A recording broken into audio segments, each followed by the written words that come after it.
বড় খবর, big breaking news, এই মুহূর্তে পাওয়া সবচেয়ে বড় খবর। এবার মুখ্যমন্ত্রী মমতা বন্দ্যোপাধ্যায়কে খোলা চ্যালেঞ্জ মিমি চক্রবর্তীর।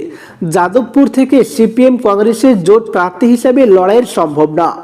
লোকসভা ভোটের দিনক্ষণ ঘোষণা হতে পারে যে কোনো সময়। তার আগে হঠাৎ করে তৃণমূল সংসদ পদ থেকে ইস্তফা দেওয়ার জন্য মমতাকে চিঠি দিয়ে বাজার গরম করে দিয়েছেন যাদবপুরের সাংসদ মিমি চক্রবর্তী। তিনি যে সংসদ পদ থেকে ইস্তফা দিতে চান না তা কার্যত স্পষ্ট হয়ে গিয়েছে মমতাকে ইস্তফাপত্র জমা দেওয়ায়।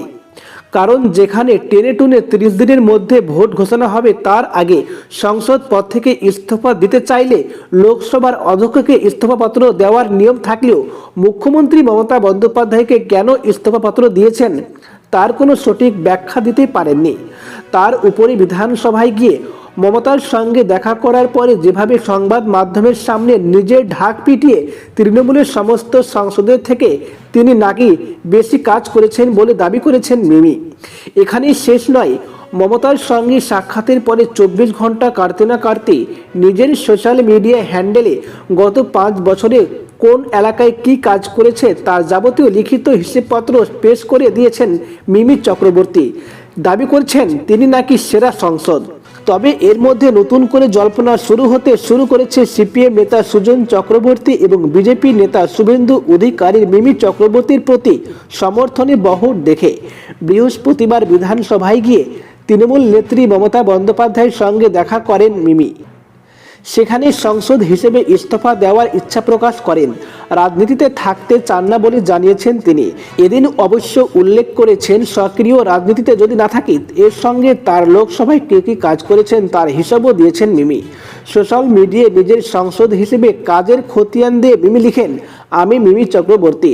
আমার জীবন অধ্যায়ের অধিকাংশ সময় অভিনয় জগৎ থেকে মানুষকে মনোরঞ্জন দিতে সক্ষম হয়েছে, কিন্তু বিগত 5 বছর বিশ্বের সবচেয়ে বৃহৎ গণতন্ত্রের একজন সাংসদ রূপে যতটা কাজ সাধারণ মানুষের জন্য করতে পেরেছি, মানুষের করের টাকা সঠিকভাবে ব্যবহার করে উন্নয়নমূলক কাজ করেছি, সৎপথ থেকে মাথা উঁচু করে এগিয়ে গেছি, সেই সফরের কথা মনে করলে মারাত্মক আত্মতুষ্টি হয়।